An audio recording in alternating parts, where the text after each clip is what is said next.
Oh my God, Becky. I can't believe my eyes. Ladies and gentlemen, boys and girls, welcome back to another fun-filled edition of Folklore. I beg your pardon, beg your finest pardon for the intrusion.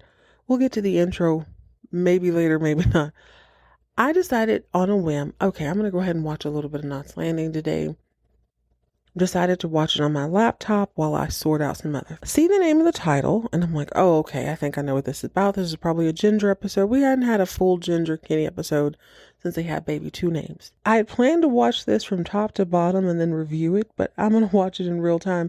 5 minutes and 54 seconds into this episode, despite the conversation that has been going on, it finally clicks. Is this the Haunted Mansion episode? Are we really going paranormal on Knots Landing? Is this what this is? I think they're serious. And I think I am seriously delighted. So I'm going to switch from watching this on the laptop. I'm going to go ahead and put it on my TV. You guys grab something bubbly and bright while we jump into season 3, episode 10 of Knots Landing, 3 Sisters.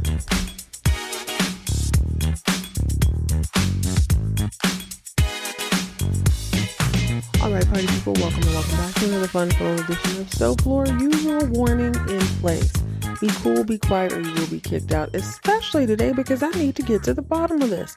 This seems unprecedented for me. I have never, in recent memory at least, or past memory, seen a drama do sort of a spooky episode. Again, 5 minutes and 54 seconds into the episode, and I feel like that's where they're going with this. Looks like it's an all-girls episode as well. I hope your day is shaping up bright and wonderful. You might want to listen to this with the lights on.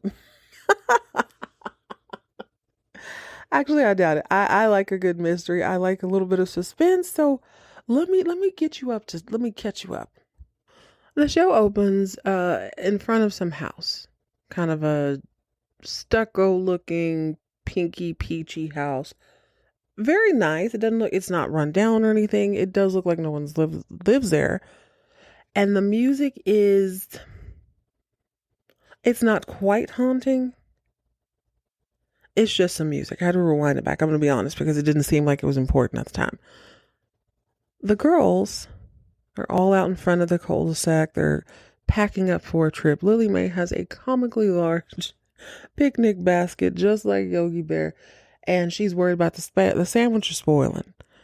You hear from Valene, okay, yeah, we're just going to stay overnight. They're giving us the whole dynasty rundown where they tell you everything you need to know within the first 35 seconds. Yeah, we're on a road trip. We're going to go over 100 miles away. There's no point in driving 100 miles up, 100 miles back. We're just going to stay the night. Seems like they're all going with Laura to check out this house. I'm assuming it's the same house. Karen comes out and she wants to go. But she doesn't want to go. Like, she has to go to work. Then she starts to remember eventually that she's a boss. Plus, if she goes, they can all jump in her station wagon. They don't have to worry about taking this little bitty car and being cramped. So they all decide to go. Now, I am a little bit of boo-boo the fool. They mentioned the house. They mentioned a little bit about the haunting. I didn't really pay that much attention to it until we get fully in the car. That's where we're at the 5 minute, 54 second mark. They're headed upstate, I suppose, up or downstate, I don't know, to check out this mansion. Laura says that her firm is in charge of dealing with the estate. Also, it's worth noting that Abby invited herself. They don't really want her to go like that, but they're polite. Everybody's too polite to say anything wild to her, so she goes, and I'm glad she did because Abby, and it seems like everyone else in the car on the trip, is fascinated with this house. She's gone to the library. God bless the days before a phone. And she's done a little bit of research and everybody's like, oh yeah, the house is haunted. And she's like, well, no, not technically. She's reading this from a book. Technically, this house isn't haunted. There's never actually been a ghost sighting within the house. Seems like everything happens outside the house. People claim they hear children, but no one's ever actually reported seeing anything within the house. Now they're having a good old time, just, laughing, kikiing, eating snacks, counting, blah, blah, blah. I'm not going to give you a full blow, blah, blah. I think I need to watch at least half of this. I'll come back on and talk about it, and then we'll finish up. But I can't remember any sort of drama doing anything like this. Not in my memory. This feels like that episode of Saved by the Bell where they go to the murder mystery dinner. And I guess they end up staying a weekend and then they think something really happens. This sort of feels like that, but I don't know how to take it. This is a drama. This is unprecedented. Are they really going paranormal on this? Or is this like the Scooby-Doo and Shaggy in them where there's a monster wearing a mask? I really don't know. All I know is I'm going to watch it. I'm going to be very honest with you. I do not enjoy horror per se, with the exception of like Scream, because I felt like that was it was more of a slasher than horror. I'm not a fan of gore. I don't anticipate any gore on this, but this feels like it's about to be a good time. We're on the Haunted Mansion Knots Landing ride. Oh, yeah. I don't care what anybody said. There's already too much mess immediately. This is definitely the haunted house episode. So Abby goes on to read within this library book. She reads basically that no one's ever seen anything. Just kind of hear kids, people, passerbyers, neighbors, people like that. No one ever reported anything within the house. The lore is that this woman, Mifflin, something like that, was either super, super wealthy and just a recluse who lived with all her cats, or she was poor and destitute and lived with all her cats. Either way, they worried about the cats at the house. Lily Mae wants to know how many cats. Laura doesn't really care. Laura's counting coins. She's like, this is a mansion. I am a $1 million mansion seller. That's all I'm going to do is sell this. I don't care if there's 10 cats or none. Lily Mae's like, nah, old ladies like that always have a bunch of cats. But everybody's just kind of having a good time. You can tell they don't really believe that this house is haunted. It's interesting though. Abby seems to be hyper-focused. She seems to be the one who's actually doing like the research while everyone else is just kind of content to enjoy the weekend, go up to the house. So they keep showing shots of the house. And I'm noticing the music is kind of tense. It's kind of mysterious. The house in and of itself is actually quite beautiful. It looks like a small mansion, vaguely familiar as most mansions are on TV, but there is a little bit of a heaviness to it. They're shooting it at weird angles. They're shooting it kind of low. They're shooting this episode totally different than any episode they've ever done. I have not seen this done fully on any of the soap operas other than on Falcon Crest, where they had the gloved person walking around like planning stuff in Chase's house and about to bust someone over the head with a candlestick. It's almost shot like a horror film. Like you're right up on the women. It's shot a little bit lower as if someone is watching them. That's what it feels like. And the house in and of itself feels like it's swelling a little bit, like it's breathing. It's not overgrown. It does not look like an abandoned mansion, but they keep showing like the doors keep slamming. The windows, are opening and shutting, opening and shutting. The French door windows keep opening and shutting, opening and shutting. You can hear the wind. And this is in between shots of the women in the car, and then you'll see a shot of the house at that weird angle. Then you see shots in the car. They finally get to the house. Laura's like, Karen, I got to get the key out. Karen opens the door, walks right in. Oh, okay. It's not dusty. I mean, I suppose a woman just died, so there's not really a lot to take in. It's just a house. It's quite beautiful, but also a little old, little dated. So Laura gets to work immediately. She's taking Polaroids of any and everything. Ginger says that she starts missing baby 2 names as soon as she walks in. Okay, yeah. Clearly they're trying to set the mood for something. It is worth noting that Lily Mae does not seem to be bothered one way or another. She needs to go to the bathroom. Her and Val have to empty their bladders. Lily Mae finds a bathroom downstairs. She's like, okay, girl, go upstairs. So Val goes upstairs. And again, the camera is kind of in her mid-back. Like it's right behind her. You feel like you're watching her, even though we're watching her. You know what I'm saying? Somebody's watching her, is what it feels like.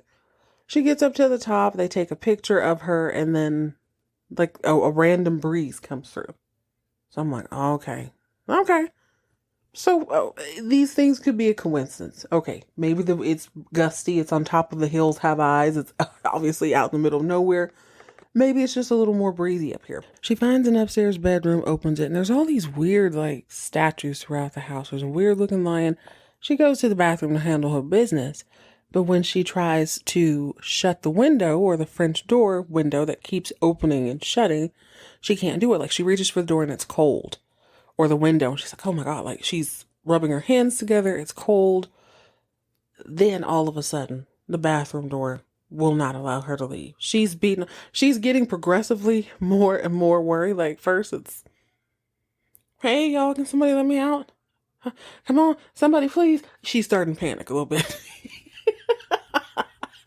She starts hollering for Lily Mae, for Karen, for anybody. They eventually hear her and tell me why Valene has blisters on her hands. They're like, Valene, what happened? She says, oh, I was washing my hands. And then I tried to shut the window, but it was so cold. It was so cold, it froze my freaking hands. 14 and a half seconds into living in this house. Are they going to sleep here? Clearly something's up. Couldn't be me. I'm sorry. Maybe, okay. Maybe getting stuck in the bathroom, I'd be okay. But once I start getting blisters in SoCal from wind, please. Here's the thing. That was definitely weird. Karen's like, girl, listen, I would have been here screaming like a lunatic too had I got locked in the bathroom in a fresh, brand new, possibly haunted house. At this point, everybody still doesn't, you can tell they still don't really believe it's haunted, but Valene was thoroughly freaked out, but she's sort of starting to calm down. Lily Mae is completely unbothered. Oh, girl, I got some hand lotion downstairs. Laura doesn't seem to be freaked out. Laura doesn't seem to be freaked out about anything ever. Very, very rarely. She has these like big moments, but she's never thoroughly freaked out. You know what I'm saying? Anyway, Abby and Ginger did not witness Valene's complete and total meltdown in the bathroom. Rightfully so. Let the record reflect. I'm not judging her. Quite frankly, I don't think she did enough. I would have been back in that car. I said, Gary, get your narrow painted on pants up here and come get me. Ginger and Abby didn't hear anything because they had, Abby was like, hey, it's kind of musty in here. It's kind of like dank. I need some fresh air. I'm going to go out on the terrace. Ginger says, yeah, I'm going to join you. This house is just kind of depressing. Let's go get some fresh air. Well, they go outside. They're reading this book while everybody else is in the bathroom trying to convince themselves that the poltergeist is not about to rip this thing to shreds and bits and pieces. So the rest of the women join Abby and Ginger outside, and they finally get to the bottom of it. Ginger's like, hey, yo, look, this house is in the book. We found it. Now, the book that Abby had originally when she was in the car, the one she got from the library, it was a mere footnote, what we learned at the beginning of the show about this house. Mind you, we're only about 10, 11 minutes in. But this second book, the book I suppose that was in the house, unless Abby had it's unclear where the book came from, but just understand that this second book goes into great detail about the original owner of the house, of Mr. Mifflin. Mr. Mifflin was an old man. He went and married a young woman, not very uncommon back in the day. Well, this young woman was quite beautiful, and she bore him three daughters, pardon me. And you know, that she might as well have set his house on fire back then. How dare she not just spring strong, strapping males from her loins? As if his 900-year-old sperm was doing any better. But you know, it ain't his fault. It's her fault. Matter of fact, he gets it in his head that the reason she can't produce any males is because she's too busy banging males. Mind you, they're up in the middle of nowhere back in the 1800s. There's probably one person every 6 months that comes by the house. So the father gets upset one evening and he starts asking the little girls about what other sort of men comes up here. Who is your mom banging, basically? Little girls are little, so they don't know what he's talking about. And plus, they're like, we literally never seen anyone else. It's just us. He don't like that. And he's such a big, strong, strapping old man. He decides he's going to beat on these little girls. Mind you, these girls are 7, like 5 and 4. They are little bitty. They're under 10 years old. His young wife sees this and she's like, oh no, hell no. She jumps on him. She tries to fight him off. She fights him off, but unfortunately, he beats her to death. And if that wasn't enough punishment, he decides he's just going to bury her somewhere in the yard. Then he's going to bounce. So he beat the babies, beat the mama, buried the mama, then bounce. Left the little girls in the house. It was months before anybody even noticed that they were there. Like I said, this is late 1800s. People aren't coming by the house every other day. So it's months before the girls are discovered in the house. Eventually, one of the rich relatives sends a governess to come and take care of them, and they end up living there for the rest of their lives. According to the book, they never actually grew up, though they remained in little girls' clothing and dressed with dolls, played with dolls the rest of their life. That seems like a likely story considering they had a governess. Now, I'm thinking of movies I've seen with it. Sound of Music, that Helen Keller movie where she reaches back to Tuscaloosa and comes all across the Great Plains and slaps every taste bud that woman's mouth ever contained, ever. Lord, she beat that woman half to death every other day. I thought to myself about halfway through that movie, Helen Keller ain't blind. I watched that as a little kid, probably second, third grade, and I think we watched it again in high school, and I was like, nah, she ain't blind. She was She formulated a plan and executed it with diamond-like precision, but that's neither here nor there. Governess. Governess came, raised the little girls, only they never really grew up. Apparently 2 of the sisters died in 1940-ish. The other one, which is why they're there now, passed away very recently at the time of this recording, 1982-ish. So that's quite a long time to live alone in a house by yourself for whatever reason. Now, mind you, all the women are outside. That's Valene, Lily Mae, Laura, Karen, Abby, and Ginger. Ginger's new hairdo is just not quite right. I really do feel like she needs that part. She pushed out the baby and decided she didn't want the side part anymore. I think she needs it back. Looks like she's wearing a wrestler's wig or something. Anyway, all the women are kind of looking back and forth at each other. So the women, Karen is a little bit uncomfortable. It's very clear. Val was uncomfortable, but something in her heart warms when she hears about these little girls. Because she said when she was upstairs, I forgot to say this, that she thought she heard little girls. She thought she heard some little girls, but kind of talked herself out of it. Like, oh, man, maybe I was tripping. Maybe I scraped my hands trying to close the windows. No, you didn't. No, you didn't. But something about the confirmation of this story in the book has everybody kind of looking to and fro. So Val's like, oh, well, that's their sister. She's letting her sisters in, implying that the recently deceased woman is now or having a good old time with her previously deceased sisters, her sisters who've been dead for over 40 years. Val seems warm and comforted by it, and she's got those crazy eyes again. I listened to an episode I did a while back. I was trying to remember what my first impression of Val was. And I really thought she seemed a little bit frightening to me because of like the way her eyebrows were and she wasn't blinking. And I felt like they gave her like this weird silver lipstick or whatever. I call that woman everything but a child of God. I called her Bonita Valvoline, Vaseline, vaccine. Well, Valvoline is back. Vaccine is making everybody in the house uncomfortable. If I don't know anything else, I can tell by the shifty looks they're giving each other. Everybody else was weirded out by this story. Like, man, this is really weird. Valene is like, oh my God, the little ghost baby's here. You think they won't have a party? Lily Mae is probably thinking, dang, I do need to put on a children's concert. But everybody else is looking to and fro. So there's going to be a private conversation later. About Valene and her ghost-loving tendency. I've always thought this. I don't care what kind of relationship you're in, you want to know if your relationship with another human being is strong or not? Go on a road trip. See how they behave in a hotel. See how you behave with them in a hotel. See how they behave in a new city. It tells you so much about a person. And I'm kind of wondering, this episode in particular, seems like they're having a good time. I can't wait to do a little bit more digging, or maybe one of you OGs can tell me, was this one of the ladies directing it? Is this, I don't know. I'm having a good time, even though I'm a little bit weirded out. I'm a little bit freaked out. But it'll be fun going forward to kind of see what is revealed so far. We're only, 17 minutes into this episode.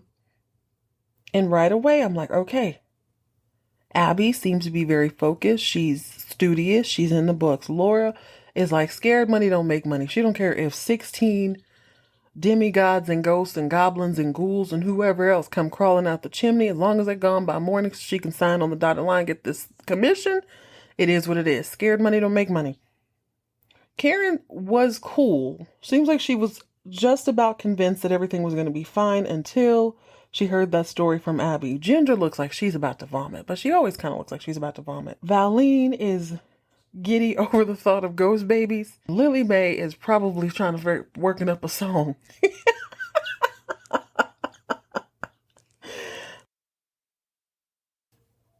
So, Beans, don't judge me. Actually, you know what? I'm a big girl. I can take it. You can judge me. It's the next day. I freaked myself out because I was home by myself. So I decided, you know what? I'm feeling a little uncomfortable in my own home. So I decided, you know what? Let me wait till everyone else gets home. So I'm back at it again, picking up where I left off. Now they know there's possibly ghosts in the house. Let's see what's going on. But like I said yesterday, there's definitely going to be a private conversation. You can tell by the way they were looking at each other, especially Laura. Laura's always got that little weird smirk on her face. But they looking at Valene like, oh, did she say she like ghosts? Is she excited about ghosts? In my mind, there's going to be a private conversation where they decide, you know what? Lily Mae's already weird. Valene is tripping. Let's go ahead and keep them downstairs just in case something happens. Let's give them the creepiest rooms, and she's good with all the poltergeists and what have you. Also, I noticed this yesterday. I didn't say anything. I mentioned it before. I know Valene and Karen are close, but there is a tone sometimes I feel like. It's not necessarily hateful. It's more like I'm a big sister. You know how big sisters tease their younger siblings? I feel like Karen treats and talks to Valene sometimes like she is country dumb. But not in the good way. We all know country dumb means I'm actually very bright. I'm taking in everything. She thinks she's just this dumb little pumpkin that fell off a turnip truck. When Val was telling her, you know, she has physical evidence on her hand about it being so cold. Karen just sticks out her arm. Well, it's warm now. I understand what you're saying. Yes, both of you are right. But can we not ignore that there are physical wounds on this woman's hand? She's not one to make up anything. She's not one to even exaggerate.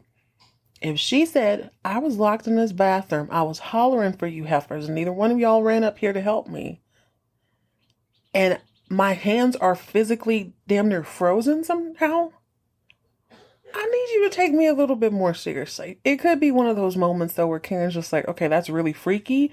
Let me give the most logical explanation. It could be one of those moments, but it's dancing in the back of my head. This isn't the first or third or fourth time I've thought that. Like, dang, she kind of talks to her very dismissively, is what I think. Very dismissive of her. See, now there we go. Now you're talking some sense. There is a private conversation down in the basement, the very, very empty basement, between Laura and Karen. Now they're going on as if, oh, it's so disappointing this house isn't haunted. Man, too bad we didn't believe, because then we could be relieved if we were believers. Yeah. I saw the look on your face. Y'all are weirded out. But let them tell that they're weirded out because Valene is suddenly believing in ghosts. The air has shifted for sure. So let them tell it. And they're bravely walking through an empty basement. So maybe they're not afraid. They're like, man, this is weird. Yeah, poor Val. Let's just keep an eye on Val. Well, upstairs, Valene is taking some sort of inventory, or she's writing down, I don't know what she's writing. She's got a legal yellow pad. But Lily Mae, oh, this is nice. It's all of a sudden like, oh, I hate this house. This house is bad, girl. We got to go. Valene, let's take our country asses outside and sit down. I agree, Lily Mae. Oh, God. Maybe I'm just as country as them. But Lily Mae is like, nah. Something ain't right. I am very uncomfortable. Daughter, let's get our things and let's wait outside for these people. Oh, hell no. See? Okay.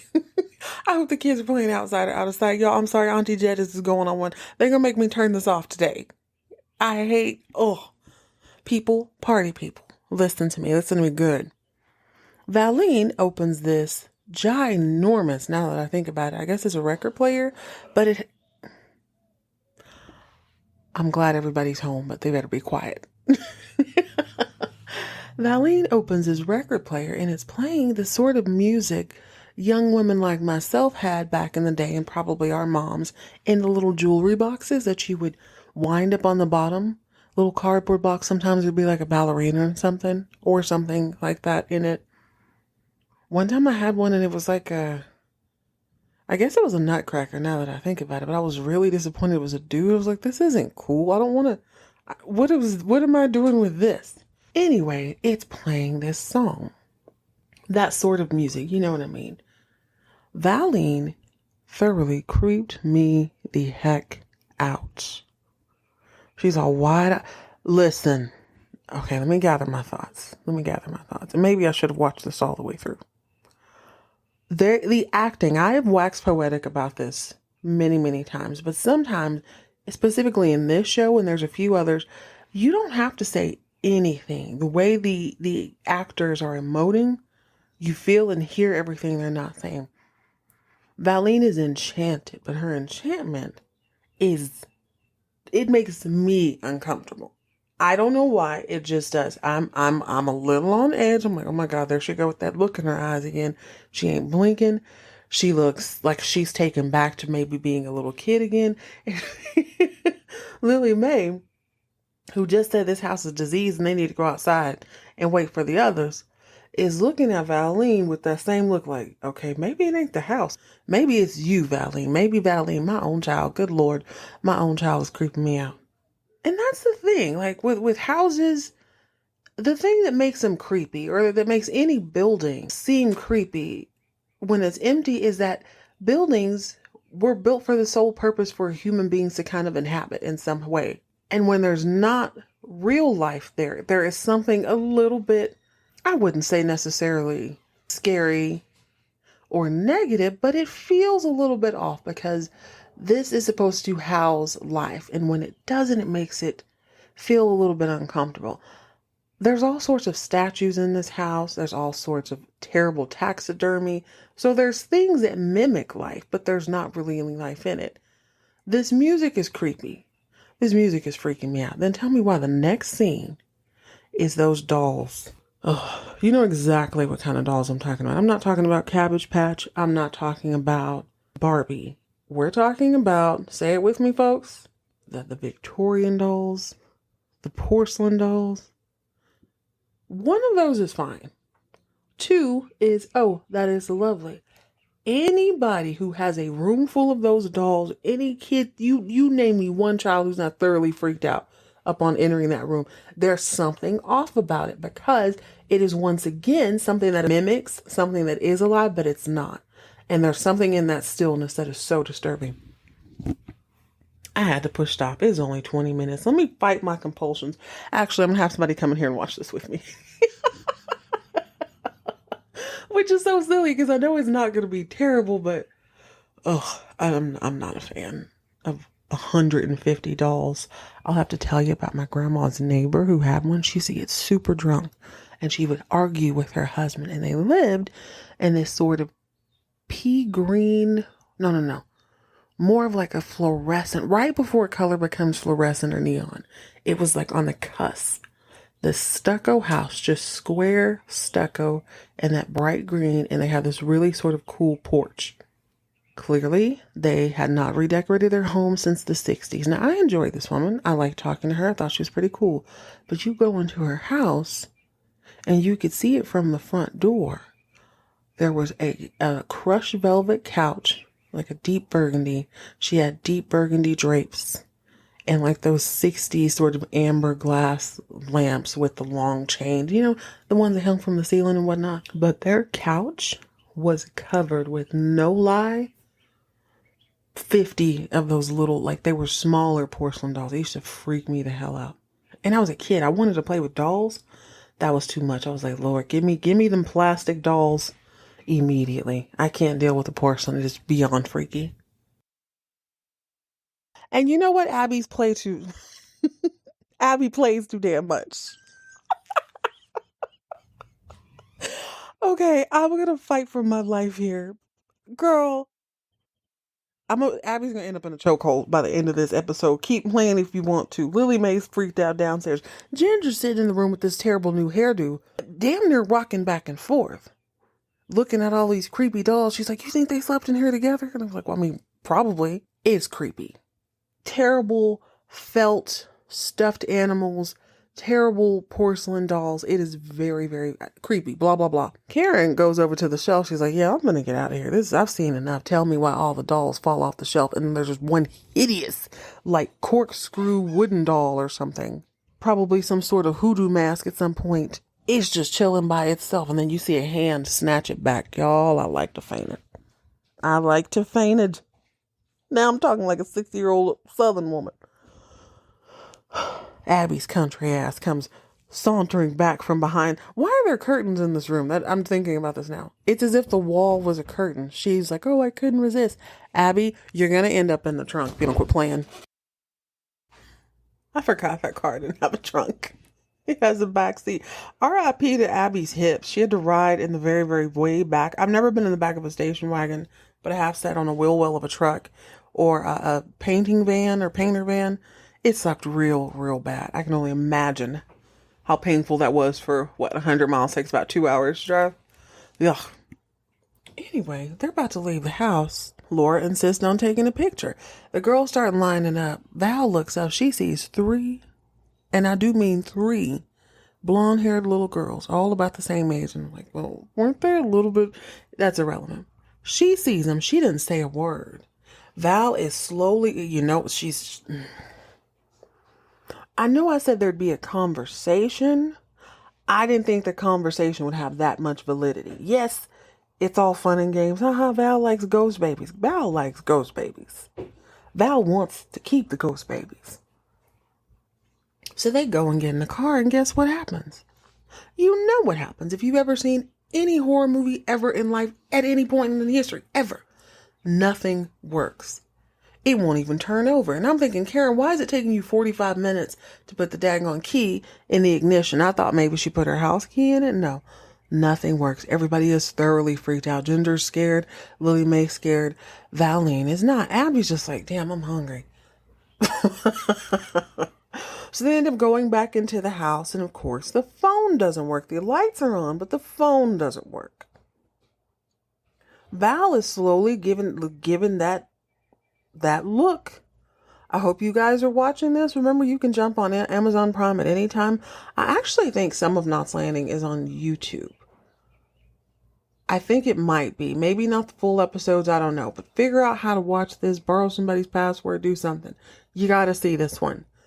So they go back in, and it is decided that, they don't really have a choice. They could either walk 8 or 9 miles down the road in the pitch black dark down a hill, or they can just vibe there and figure out what to do. Abby is like, I said I'm hungry. Ginger's like, I said I don't want to stay here. Lily Mae seconds that. But what choice do they have? Luckily, Lily Mae packed a comically large Yogi Bear, basically laundry basket worth of food. She says, "Oh, there's cupcakes and fruit in there." All right, Lily Mae. So they're going to sit down to supper. So they go into the dining room or dining hall or whatever it is in mansion. After all, I don't want to be disrespectful to their rooms. Light some candles. Abby's flipping through the book. You hear footsteps. You hear people, somebody's rattling the door. So there's like all this freaking noise. Abby starts flipping through the book. And she's like, well, no, technically, and if you hear this sort of, everybody's like, Abby, shut up. Do you want to end up in a chokehold? Abby, I will turn you into an aberration if you don't shut the hell up. I will smother you with a pillow and put you on top of that car.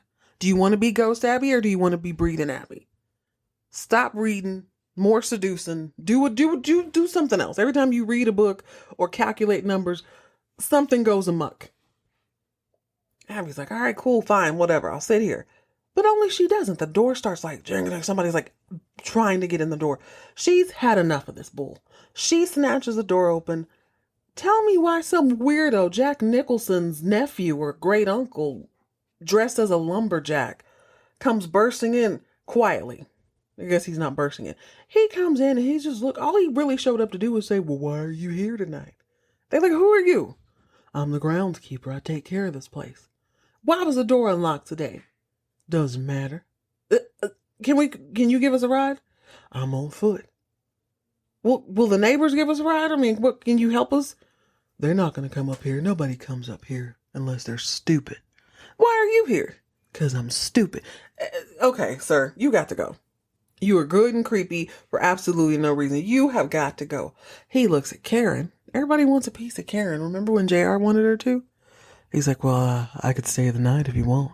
She's like, hard pass, homeboy. I am not that hard up. I will never be that hard up. Valene is like, man, he don't know nothing. She's the only one who's not freaked out by him.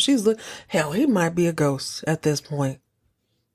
Everybody's like whispering about Valene because she's being very creepy this episode. She even went outside at one point to get something out of the back of the car, and my subtitles said something was saying mama, mama, or mother. That's not what I heard. I just heard scraping, but allegedly it was saying mother. She wants to be here, and Lily Mae made that comment. She was like, it doesn't really matter if I believe in ghosts or not. I don't like this house. I'm ready to go home, but if Valene thinks some little ghost babies need her, then, I mean, that's a whole nother story. Dude, I swear I've never seen this, but I'll be damned if I wasn't right. Valene is so eager to get the man gone. She doesn't care what he says. She's always just talking. He doesn't know what he's talking about. She's eager. She volunteers to sleep upstairs. And I think I said earlier they should have slept downstairs. But in my mind, if you crazy, I don't want to use the word crazy. Lily Mae is peculiar. Valene is being mad creepy. Absolutely, y'all are going to bunk together because y'all are family. The rest of us don't want anything to do with that. And I'm right. Everybody else is asleep in the living room. Valene wants to sleep upstairs. Tell me why she walks in the room and it looks just like the damn Shining, except there's 3 little blonde girls sitting on beds, smiling back at her. Lily Mae comes in. She doesn't see anything. Talking about how creepy the room is. Valene is, oh, it's so beautiful. Then they go, oh, God. They go into another room to sleep, which might be equally as creepy. Now, I feel like that might be debatable to some people. Do you sleep in the ghost kid room or do you sleep in the adult room? They go to the adult room and both of them posted up resting. Everybody else is asleep in the living room like, nah, man. We're going to be downstairs in case something pop off. Valene can stay up there with the ghost babies if she wants. Lily Mae has to because that's her mother. Well, all of a sudden that creepy music starts playing, the little jewelry box music. Valene gets up and she starts floating, not really. She starts humanly walking towards the window in a floating-like manner. She's not floating. Whatever. I'm trying to paint a scene for you. You know what I'm saying. She's looking out the window. She sees something. She decides she needs to run out. If you hear kids, those are my neighbor kids. They're not at all creepy. And they don't look like Carol Ann from Poltergeist. So, Lily Mae sees her daughter floating or walking in a trance-like state. Side note, Joan Van Ark looks amazing this episode. The lighting was lighting. She looks so beautiful. So, but creepy. I've said creepy 900 times this episode. She's making me uneasy. Let's use that word. Somehow or another, Val bypasses everybody in the living room who look like they're sleeping in very uncomfortable positions. She goes into a room. She starts having a conversation with absolutely nobody, saying, okay, I'll go with you. And then you hear all this ruckus. Lily Mae is losing her mind. Beating on the door. Now, the other women are, air quotes, helping. But I can tell they're not. It's like if you ever had to lift a couch, you can tell who's fake lifting. Or perhaps you're trying to, quote unquote, hold the elevator, only you really don't push the button. You just make it look like it's... But can I blame? Why, pray tell, would I allow either her neuroses, her psychoses, or her ghosties come running up out the room? What does that got to do with me? By the time they get the door open, Valene or whomever has torn this room to shreds. Things are flipped over, they are flopped over. Poltergeist has really come up in there and run amok. She's gone. She's run out under a cloak of darkness. Now they got to go run out and look for her. When I say they, I mean not Abby, not Ginger, and not Laura. Karen, that's your girl. Lily Mae, that's your daughter. Ain't no sense in us all getting axed murdered to death, right? So Lily Mae has to go into the house and light a candle like it's 1814. Put on a hillbilly shawl and go out and hollering, Valene, Valene. Valene is such a good name to yell. Don't you agree? It's a great name. You're not going to mix that up with anything unless you're me. Then I might be like, vaccine, Vanita, Valvoline, Vaseline. You hear me? Lean. Lean is long gone. If I'm not mistaken, Lean is in the basement. How she got there from the outside, I'm sure I don't know. But Lily Mae and Karen Lily Mae spends the better part of 3 hours searching for Valene. Karen spends the better part of 3 hours chasing Lily Mae, who's chasing Valene. Eventually, Karen's like, okay, Lily, enough. She's gone. Now I'm thinking, this is your best friend. This is your friend. 3 hours is not nearly enough time to stop looking for somebody. But Karen's like, the hell with that. This ain't even real. Ghost ain't even real. I'm exhausted. Lily Mae, sit down. Your daughter's fine. She's going to have to snap out of it at some point. And Lily Mae's like, no, darling, don't you see? It's real to Valene. She sees 3 little girls who lost their mother. Then they lived in the house all alone all those years. Don't you see? Once Claire died, she let the other 2 in. Now they're looking for their mother. And Karen's like, so you're saying they smelt the desperation in Valene? Is that what you're saying? And Lily Mae's like, yes. My girl had a baby taken away from her. She never got to raise her daughter. So she believes she has to be with them. It's the only way she's going to get to raise kids. And Karen's like, what are you saying? Lily Mae jumps out the window talking about she thinks she has to die to be with him. Whoa. Are we watching the same show? No. Mind you, Valene is in the basement with 3 little Carol Anns running around her, and it's so cute. One of them has great rhythm, one of them doesn't. You can tell the last one was like, God, I can't skip very long, guys. Skipping in a circle makes me dizzy. I feel bad. I understand, little girl. She gets a little bit off beat, but Valene is just listening to this music box, letting the 3 little girls skip to the loo around her in this very empty basement. Valene is eventually joining the girls in the ring around the rosy that turns into hide and go seek. Who better to hide than ghost children in a house that they lived in for the better part of 100 years? They know every nook, cranny, and crevice, and they are having the time of their afterlife, while Valene is having the time of her current life. Meanwhile, upstairs, Laura and Abby and Ginger are sitting in the living room just kind of discussing what's going on with Valene, when Ginger's like, no, man, I believe her. I believe she sees something, because as soon as I came in this house, I felt it. I know there's something wrong. I started missing baby 2 names. Laura says, well, that would make sense, because Valene's mothering instincts are there, only she's never actually got to express them. So she's frustrated and repressed. The ghost can tell. Abby says, you really think so? You really believe all this? Laura's like, I don't know. Maybe I do, maybe I don't. But I think it sounds good. It makes a lot of sense. I tend to agree with Laura. That would make the most sense. However, in order to agree, I'd have to also point out, what does that mean for Laura and Abby specifically? Abby must not have any motherly instincts. She's like, I'm hungry. She don't really care. And Laura was focused on the money. So it's like, if it's a mothering thing, why aren't all the mothers feeling something? Karen might be on that cusp, but Lily Mae, I'll be damned if Lily Mae's instincts aren't 100% on point. I guess better late than never when it comes to mothering, because she just can't rest. She knows something is up. Sure enough, these little ghost girls have a plan. A rather devious plan. They plan on ring around the rosying Valene halfway to death. All the way to death, actually. They start running up the stairs. Hey girl, come on, Val. I beg you. Watch this scene. If you don't watch anything else, make sure you watch the last 10 minutes of this. The acting is superb. It is unnerving. It is heart-wrenching. It is intense. It is impressive. Valene makes it all the way up to the roof, and poor little Lily Mae, who's been running around for 3 hours, chases her up the roof.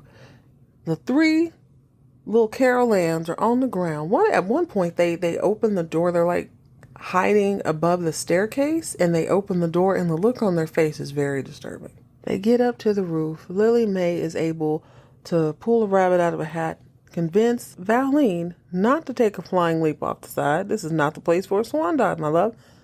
Them kids are looking for me. They're looking for me. So Lily Mae calls them all by name. And I have to admit, there's something about her country accent calling their names that made me believe, like, yeah, okay, they're going to cut the crap now. And they did. So all is well. Next morning, Valene is, she's grinning and bearing it. Like, well, Mama, you saw the girls too, didn't you? And I know she's lying. I know Lily Mae is selling wolf tickets again, but that's what she does, and she does it well. She said, of course. Why would I lie? I saw them. Karen can't read the room. She's like, well, why are you asking her? If you saw them, why do you care if she saw them? Basically, like, Valene, are you sure you saw them? And Valene said, well, I'm sure. I'm sure I did. I would feel like a crazy person if I didn't, and I don't feel like a crazy person. And she's smiling, and that sweet Valene, she's lost that weirdness in her eyes, though. So they go outside. All of a sudden the car works, but Laura and the rest of the girls are flipping through the Polaroids. And Laura's low-key disappointed. In the group photo, she was hoping to see the little ghost girls. She sees nothing. Abby's like, well, don't be so disappointed. Calm as the day is long, she hands over a Polaroid. Tell me why it's the one that Laura took of Valene when they first got there and she was about to get locked in that bathroom. Picture of Valene. Tell me why there's 3 little girls right behind her. The big question here is, why was Abby so cool about that? Is Abby a Ghostbuster? Is she a ghost hunter? Did Abby put some sort of hoodoo voodoo on this woman? I don't know. But now I'm looking at her out the side of my eye. This was as good as I thought it was going to be. Actually, it was even better. What a clever way to slip in a little paranormal activity and let it be it's mother's pain. It's Valene's state of mind, which is very interesting. I've been waiting for her to not break necessarily. I don't want her to break down, but it's like I want her to break out. She's had to handle everything for so long, and we see these little glimpses of her greatness. You see a little glimpse of her standing up for herself, of her having a voice, and I feel like she'd gotten really far. Then Lily Mae showed up and she kind of had to fold back into herself a little bit. Is Val unwell? No. I mean, since there's picture proof, she's not. But also,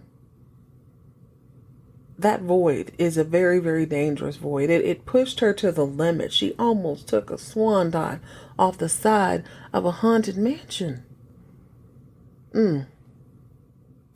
I don't know what this means for the rest of the season, but I love this thrown in there.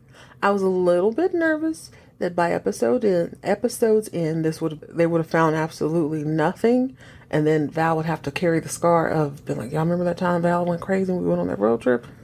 I thought it'd be one of those situations. I'm kind of glad it's not. Man, what a good time. Well done, Knots Landing. I did not see that coming. It seems so random. I've never quite seen a show like this where you throw paranormal activity into the storyline, but it makes sense. All right, guys. This is a fun little naughty break. Join me next time as we jump back into some more vintage primetime soap opera debauchery.